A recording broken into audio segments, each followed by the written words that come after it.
আসসালামু আলাইকুম বিসমিল্লাহির রহমানির রহিম। হ্যালো এভরিওয়ান, দেখেন আজকে আমি চলে এসেছি আমার বোনের করা ভিডিও নিয়ে। এই যে আজকে যে ভিডিওগুলো আপনাদের মাঝে আপলোড দেবো, যাই আপলোড দেবো, এগুলো সব আমার ছোট বোনের করা। আমার ছোট বোন ফেসবুকে দেওয়ার জন্য এরকম লম্বাভাবে ভিডিও করে, আর এগুলো যদি আমি একটু বড় বানাইতে যাই তাহলে মাথা কেটে যাবে। আমার পরাণের ভাই বোন, দর্শক শ্রোতা বন্ধুরা, সুধীমণ্ডলী সকলকে আমার চ্যানেলে আবারও অভিনন্দন এবং স্বাগতম জানাই। যারা যারা এই মুহূর্তে আছেন তাদেরকে তো প্রাণঢালা ভালোবাসা জানাই। আর যারা আসবেন মনে করতেছেন, চট করে চলে আসেন, আমাকে একটু ভালোবেসে চলে যান, অসুবিধা নাই। কারণ হইল আমি এ জীবনে অনেকেরই দেখেছি আমাকে এত ভালোবাসে, কিন্তু পরে যখন দেখে যে আমি আসলে তাদের থেকেও অনেক বেশি ভালো, তাই তারা তো পরে আমাকে ছেড়ে চলেই যায়। যাই হোক, আজকের ভিডিও দেখতে থাকেন। আমার গলায় একটু সমস্যা দেখা দিছে, আবারও কাশতে আছি।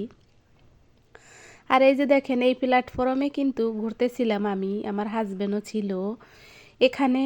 আমি আমার হাজবেন্ডকে কেন নিয়েছি এই ভিডিওতে, কিছু মানুষ আছে আমাকে ফেক ফোন করে অনেক কিছুই বলে। আবার আমার হাজবেন্ডেরও কিছু লোক আছে, তারাও আমাকে ফোন করে।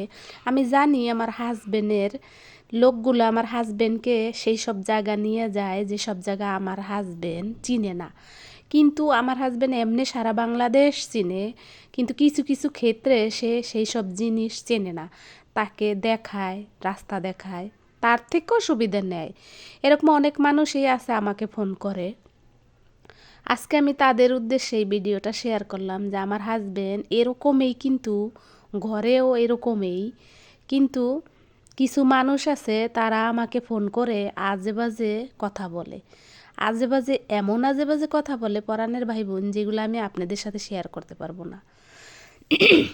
আর তারপরে আমার হাজবেন্ডের কিছু বন্ধুরা আছে, তারা যে কাজগুলা করে সেইগুলাই আমাকে তার ওয়াইফরা বলে, এবং বলার পরে আমি আমার হাজবেন্ডকে জিজ্ঞেস করলে আমার হাজবেন্ড না স্বীকার যায়। আর অন্য বিষয় আমি আপনাদেরকে বলতে পারবো না।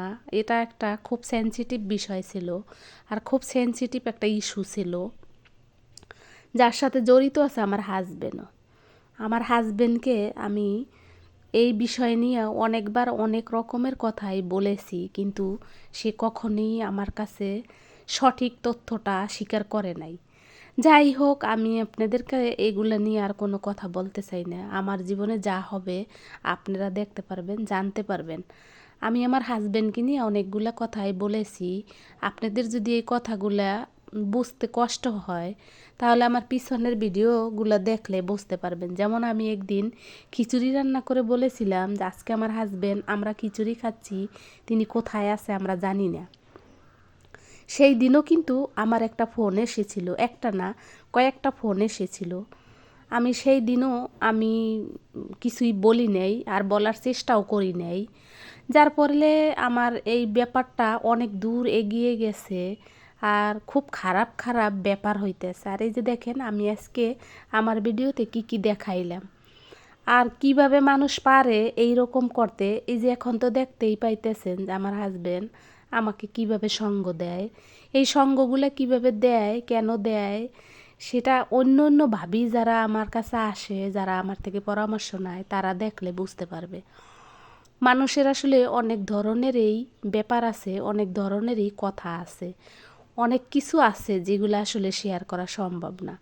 এখান থেকে অনেক কিছু, যেসব ভাবিরা আমার ভিডিও দেখে, যারা আমার কাছে পরামর্শ নিতে আসে এবং যারা আমাকে ফোন করে, তারা যদি এই ভিডিও দেখে তাহলে বুঝতে পারবে যে কোনটা ফেক আর কোনটা আসল, কোনটা নকল, কোনটা ঠিক। যদি তারা বুদ্ধিমান হয় তাহলে এইসব ভিডিও থেকে তারা অনেক কিছু বুঝতে পারবে। আর বুঝতে পারলে আমি আশা করবো আমাকে কেউ ফোন দিবে আর আমার কাছ থেকে কেউ পরামর্শ নেবে। এর বেশি কিছু আমি আপনাদেরকে জানাইতে পারি। পরাণের ভাই একটা মানুষের জীবনে অনেক ধরনের সমস্যা থাকে, কিন্তু কিছু সমস্যা আছে যেটা মেনে নেওয়া যায়, যেটা সহ্য করা যায়, যেটা সহ্য করলে নিজেকে নিজের কাছে গর্বিত মনে হয়। যাই হোক, দেখতে থাকেন এই প্ল্যাটফর্মটা আপনাদের কেমন লাগে। আমি তো জানি যারা বাংলাদেশে থাকে সবাই এই প্ল্যাটফর্মটা কিন্তু আমার মতন যারা তারা হয়তো ছিল না। এখানে আমি এই নিয়ে ৩ বার গেলাম, এবার আপনি বুঝুন আমি কতটা চিনি, আমি কতটা জায়গা জানি। আর এই যে দেখেন এখানে বসে কিন্তু অপেক্ষা করতেছিলাম আমরা দুইজনেই। আর আমার হাজবেন্ড ফেসবুকে সেলফি তুলতেছিল, মানে ভিডিও মোবাইলে সেলফি তুলতেছিল। আমি আসলে কি বলবো, আমি নিজেই খুঁজে পাই না যে আপনাদের সাথে আমি কি বলবো, কি নিয়ে বললে কোথা থেকে শুরু করলে ভালো হবে। আসলে অনেক কথা জমা থাকে, সেই সব জমা কথা যখন বলতে শুরু করি তখন না এলোমেলো হয়ে যায়। আর যতই বাহিরে খাওয়া দাওয়া করি না কেন, বাসায় এসে কিন্তু খেতেই হয়। সেম ইয়েটা আমার হাজবেন্ডেরও। আমি জানি না সে অন্য কোথায় যেয়ে কী করে, কিন্তু যখন বাসায় থাকে তখন আমি দেখি যে সে বাসায় এসে আগে রান্নাঘরে যায়, রান্না করা আছে কি দেখে, তারপরে খাইয়ে নেয়। তারপরে হয়েছে তার অন্য অন্য যাই হোক, এটা আমার সাথে আর এই যে ব্লগটা কিন্তু দেওয়ার জন্য অপেক্ষা করতেছি আমরা, সেটা তো এই ভিডিওটা যেহেতু আমার বোন খারাপভাবে করেছে, সেই জন্য আমি এভাবেই শেয়ার করবো। কারণ এখানে কিছু ভয়েস আছে অরিজিনাল আর কিছু ভয়েস আছে রিমুভ করা, আমি নিজে দিয়ে দিলাম কিছু। আর এর সাথে কিন্তু আমি আপনাদের মাঝে যে শেয়ারগুলো করতেছি, এগুলো আমি রিক্সা থেকে নামলাম। আর আজকে কিন্তু আমি ফুলের দোকানে, আমি যদিও শাহবাগে যাই প্রতিদিন, কিন্তু আমি কখনো ফুলের দোকানে যাই। আজকে জীবনে প্রথম আমি ফুলের দোকানে গেছি ফুল কেনার জন্য। কখনোই আমি ফুল কিনতে ফুলের দোকানে যাই না, কখনোই না। আজকে জীবনে প্রথম আমি ফুল কিনতে। এগুলো আপনারা শুনলে আপনাদের কাছে অবাক লাগবে, কিন্তু এটাই এমনই আমার জীবনে। তার কারণ আমার হাজবেন্ড, আমি বমি করে কখনো কোথাও নিয়ে যাই। আর আমিও যেতে অত চেষ্টা করিনি, চেষ্টা করলে হয়তো হইতো। শুধু আমি কোথাও গেলে আমার হাজবেন্ডের সরম করে, আমার কিন্তু অন্য ব্যাপারগুলো আমার হাজবেন্ডের দেখেন আমাকে খাওয়াই দিচ্ছিল, খাওয়াই দিতেছিল রাখিনা, কিন্তু খাওয়াই দিতেছিল। আর্জেন্টিনা আর ব্রাজিল যেগুলো আমি আপনাদের মাঝে এখন অবশ্যই এই হাসি দাও না, একটু হাসো না, এমন কথা আছে কেন? বাহ, দুলাভাই এরকম শুকনা মুখে কেউ দেয়? আইলে বউ বলে দিতে হয়। বলেন, মানে কি মজা লাগলে বলেন না কেন? বলতে চাই আর কেন বলতে চলো দেখি রাতের বেলার ভিডিও। ফুলের দোকানে এখান দিয়ে কিন্তু আমি অনেক হাঁটাহাঁটি করি, কিন্তু কখনোই ফুলের দোকানে গিয়ে ফুলও দেখি না আর ফুল কিনি না। পাশ দিয়ে অনেকবারই হেঁটে গিয়েছি, কিন্তু কোনোদিনই ফুল কিনি না, কোনোদিনও ফুলের দোকানে যাই। জীবনে প্রথম ফুলের দোকানে গিয়েছি হাজবেন্ড সাথে ছিল, ছোট তাই তো দেখতে থাকেন আমার সঙ্গে থাকলে অবশ্যই আমার ভিডিও এবং আমার অবশ্যই। আর আমার পরাণের আপনারা সবাই জানেন আমার গত বছরের ভিডিও এবারে ডিসেম্বরে 1 বছর হয়ে গেছে, মনিটাইজেশন হয় নাই, হয়তো সামনেও হবে না। তার কারণ দেখবেন আমার ভিডিও কেমন, আমাকে অনেকেই বলে পুরো ভিডিও দেখেছি, পুরো ওয়াচ করে দিয়েছি। অনেকেই বলে, আমি জানি তারা আমাকে অনেক ভালোবাসে, কিন্তু আমি কাউকে বলি না যে আমি পুরো ওয়াচ করেছি, আমি পুরো ভিডিও দেখেছি। আমার আপনাদের ভিডিও ভালো লাগে তাই আমি দেখে আসি, চলে আসি। আবার আমি এসব বলি যে যদি মনে করেন ওইটা না, সবাই আসলে এরকমই তো চায়। তারপরে দেখি বেরিয়ে আসতেছিল, প্রকৃতিও কিন্তু আমাকে জানায়, প্রকৃতি আমাকে অন্যভাবে জানায়, মানে আমার সারাদিন ওই প্ল্যাটফর্মের কাছে যেয়ে দাঁড়ো, যেতে যাই তখন আমার হাতের কাছে ভিডিও চলতেছে। আসলে আমার সাথে কি যে আমার এত ইয়ে লাগে যে পৃথিবীর আরো শুধু আমার সাথে বাহ, যাই হোক, এদেরকে বিদায় জানাতে এসেছে।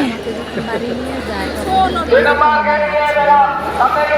বেবি ছিল, তখন আমার বেবি থাকতো কোলে, আর ধারে থাকতো ব্যাগ আর ডান হাতে এইভাবে টাইমে কিন্তু আমার এগুলো একটু ধরনের একেবারে যার তাই ফলে ওনারা লাগতাছে মনে হয় আমি বলি যে ওনারা অনেক ঋণী সদ্য আছে। বিবাহিত। কিন্তু যেগুলো অর্জন সেগুলো শুনলে আপনারা একবার খুঁজে লাল বলবেন না আমাকে এই ভুল হাতে সেই বিষয়টা। আমি একটু মেলানো আমি ওরকম ওইভাবে ওড়নাটা নিতে পারি না, চুলও ভালোভাবে বাঁধতে পারি না। এইগুলো আমার হাজবেন্ড খুব পছন্দ করে, চুল বাঁধা হ্যাঁ ভালো করে ঢং করে, তারপরে আবার হইলো এই যে ওড়না টোড়না ভালোভাবে বাঁধা, এগুলো আমার হাজবেন্ড খুব পছন্দ করে। কারণ যেহেতু শিল্পীদের সাথে থাকে, শিল্পীরা যে ডং ডং করে ওই ডং ডং তার খুব পছন্দ। শিল্পীরা যেরকম মেকআপ টেকআপ করে সেই মেকআপ টেকআপ তার খুব পছন্দ। ডঙ্গি ডুঙ্গি করিয়ে চলাফেরা তার খুব পছন্দ।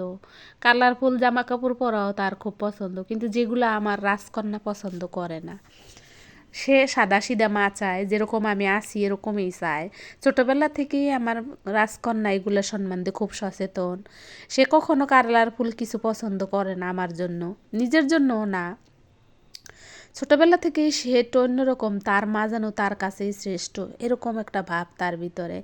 যাই হোক, এগুলো আমি আসলে আবেগের ঠেলে বলে বসি আপনাদেরকে। এই যে এখানে যে খাবারগুলো খেয়েছিলাম সেগুলো আমার বোন যেভাবে করেছে ওগুলো আপনাদের মাঝে আমি শেয়ার করলাম। এগুলো শেয়ার করার উদ্দেশ্য একটাই, যে আমি আবার এই ভিডিওটা রিপিট করলাম, যে দেখেন এখানে আমার ভিডিওতে আমি যেগুলো ভিডিও করেছিলাম সেগুলো তো আগে দিয়েছি, সেখানে কিন্তু এরকম কিছু ছিল না। এখন যেগুলো আছে এগুলো কিন্তু এরকম করে ও করেছে, আর ও আমাকে যেহেতু পাঠাইছে সেই তো আমি এগুলো ছেড়ে দিলাম। স্মৃতি হিসেবে থাকবে, আমি জানি মনিটাইজেশন হবে কি হবে না ও নিয়ে আমার কোনো চিন্তা নাই, কিন্তু স্মৃতি হিসেবে রেখে দিলাম। এর থেকেও কিন্তু অনেক অনেক ভালো ভালো জায়গা ইউটিউব এগুলো ছিল, কিন্তু সেগুলা আমরা কখনো ভিডিও করি নাই, কারণ মানুষকে দেখান লাগবে এরকম ভাবি নেই।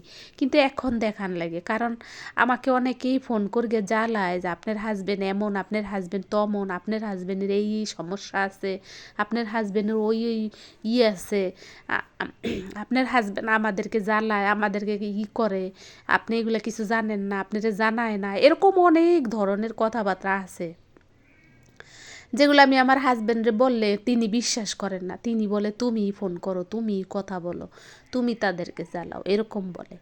এই জন্য আমি হইলো আমার হাজব্যান্ডকে বলতে চাই না। আর এই যে স্টোরটা দেখছেন, এই যে একটা, এই ভাইটার নাম কিন্তু জহির, এ আমার সাথে পরিচিত অনেক বছর থেকে।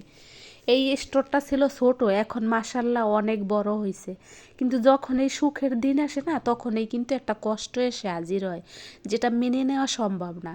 এই লোকটা অনেক কষ্ট করছে জীবনে, আমার চোখে দেখা, কিন্তু এখন কিন্তু তার সুখের দিন। সেই সুখের দিনে তার জীবনে একটা কষ্ট আছে, যেটা আমি আপনাদের মাঝে শেয়ার করতে পারবো না।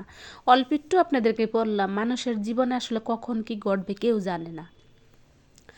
আর এগুলো আসলে বলার মতন কিছু না। হয়তো এই ভাইটা যদি আমার এই ভিডিও দেখে তাহলে বুঝবে যে আমি তাকে নিয়ে কথা বলছি। আসলে না বইলে পারলাম না, তার কারণ সে জীবনে অনেক কষ্ট করছে। তার এই শপটা খুব ছোট ছিল, খুব ছোট, অল্প মাল নিয়ে সে বেচাকেনা করতো, কিন্তু এখন মাশাল্লাহ অনেক বড় এই স্টোরটা হয়ে গেছে। মানুষের ভাগ্য খুলতে সময় লাগে না, কিন্তু আমার হাজবেন্ডের ভাগ্য অনেক ফাটা। তার কিন্তু শুধু টাকা আমাদের বেলায় খরচ করা কষ্ট, বাকি বেলায় তার কপাল অনেক ফাটা, একেবারে ফাটা। তার ফেসবুকে ঢুকলে দেখতে পাবেন। যাই হোক, আমি আমার হাজব্যান্ডকে নিয়ে অনেক কথাই বলছি, এগুলো সে যখন দেখবে আবার আমার সাথে গ্যাঞ্জাম করবে, আমি এটাও জানি। কিন্তু তবুও না বইলে পারলাম না, বলে দিলাম আপনাদেরকে। হয়তো ভবিষ্যতে যদি আরও কোনো ঘটনা ঘটে অবশ্যই সেগুলো আমি আপনাদের মাঝে শেয়ার করব। শেয়ার কেন করব না? কারণ আমি যদি কোনো সমস্যায় পড়ি তাহলে অবশ্যই এটা প্রমাণ থাকবে, সবাই দেখবে যে আমি কীরকম কমপ্লিকেশনের ভিতরে ছিলাম, কেমন সমস্যা নিয়েছিলাম। আর এই যে দেখেন, পরে কিন্তু আমি সিম্পল আরও রান্নাবাড়া করছি। সবাই ভালো থাকবেন, আমার জন্য দোয়া করবেন। পরবর্তী ভিডিও দেখার আসসালামু আলাইকুম।